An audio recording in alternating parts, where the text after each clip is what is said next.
শিরোনাম: অনন্তকালের প্রতিধ্বনি। একটি বিস্তীর্ণ মহানগরীর কেন্দ্রস্থলে, যেখানে নিয়ন আলো রাতটিকে বেগুনি এবং নীল রঙে আঁকত, সেখানে ইকোস নামে একটি অদ্ভুত ছোট ক্যাফে ছিল।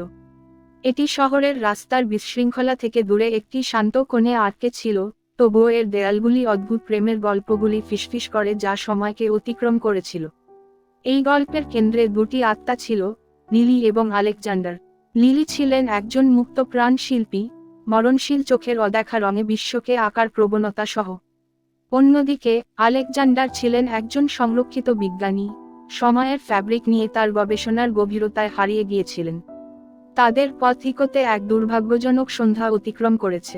লিলি তার প্রাণবন্ত আভা দিয়ে আলেকজান্ডারের দৃষ্টি আকর্ষণ করেছিল যখন সে ক্যাফেতে নাচছিল, তার জেগে রঙের রেখা রেখেছিল। কৌতূহলী হয়ে আলেকজান্ডার নিজেকে তার প্রতি আকৃষ্ট করতে দেখেন, আগুনে পোকার মতো। তাদের প্রথম বৈঠকটি ছিল সংক্ষিপ্ত, ক্ষণস্থায়ী হাসি এবং চুরি করা দৃষ্টি বিনিময়।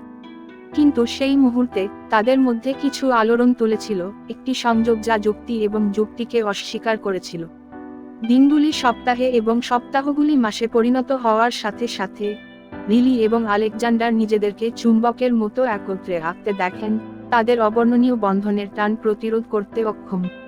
তাদের পার্থক্য থাকা সত্ত্বেও তারা একে অপরের পরিপূরক যেভাবে তারা বুঝতে পারেনি। লিলি আলেকজান্ডারকে বিস্ময় এবং কল্পনার জগতে পরিচয় করিয়ে দিয়েছিলেন, যখন আলেকজান্ডার লিলির চোখ খুলেছিলেন বিজ্ঞান এবং আবিষ্কারের বিস্ময়ের সাথে। একসাথে তারা শিল্প এবং যুক্তি, আবেগ এবং যুক্তির মধ্যে বুনন করে মহাবিশ্বের রহস্যগুলি অন্বেষণ করেছিল। কিন্তু তাদের প্রেম তার চ্যালেঞ্জ ছাড়া ছিল না। আলেকজান্ডারের গবেষণা তাকে গ্রাস করে, প্রতিটা দিনের সাথে তাকে সময়ের গোলকধাঁধায় আরও গভীরে টেনে নিয়ে যায়। এবং যখন তিনি গভীরভাবে অধ্যয়ন করেছিলেন, তখন তিনি এমন গোপন রহস্য উন্মোচন করেছিলেন যা তার বিশ্বাসের ভিত্তিকে নাড়িয়ে দিয়েছিল। তিনি সময়ের গুণনে অসঙ্গতি আবিষ্কার করেছিলেন, এমন ঘটনার প্রতিধ্বনি যা কখনোই ঘটেনি। যেন কেউ বা কিছু বাস্তবতার থ্রেডের সাথে টেম্পারিং করছে। সত্য উন্মোচন করার জন্য দৃঢ়প্রতিজ্ঞ, আলেকজান্ডার তার কাজে নিজেকে নিক্ষেপ করে, লিলিকে অবহেলিত এবং একা বোধ করে। তার নির্জনতায় লিলি তার শিল্পের দিকে ফিরেছিল, তার হৃদয় এবং আত্মাকে ক্যানভাসে ঢেলে দিয়ে সে আলেকজান্ডারের সাথে ভাগ করা সুখের ক্ষণস্থায়ী মুহূর্তগুলিকে ক্যাপচার করার মরিয়া প্রয়াসে। কিন্তু সে যতই চেষ্টা করুক না কেন, সে শূন্যতার অনুভূতিকে ঝেড়ে ফেলতে পারেনি যা তার আত্মাকে চেপে ধরেছিল। তাদের মধ্যে ফাটল আরও বিস্তৃত হওয়ার সাথে সাথে লিলি এবং আলেকজান্ডার নিজেদেরকে একটি মোড়ের মধ্যে খুঁজে পেলেন।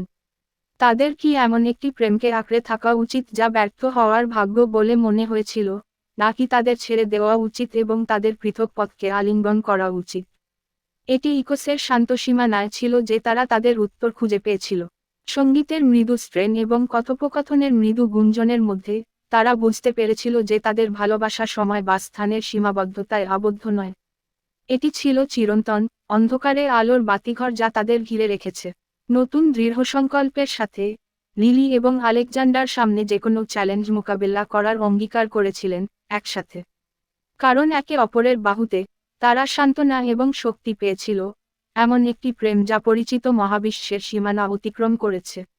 এবং যখন তারা হাতে হাত রেখে পৃথিবীতে পা রেখেছিল, ভবিষ্যৎ যাই হোক না কেন আলিঙ্গন করার জন্য প্রস্তুত, তারা জানত যে তারা যে কোনো পরীক্ষার সম্মুখীন হোক না কেন, তাদের ভালোবাসা স্থায়ী হবে, একটি চির পরিবর্তনশীল এবং অনিশ্চিত বিশ্বে অনন্তকালের প্রতিধ্বনি।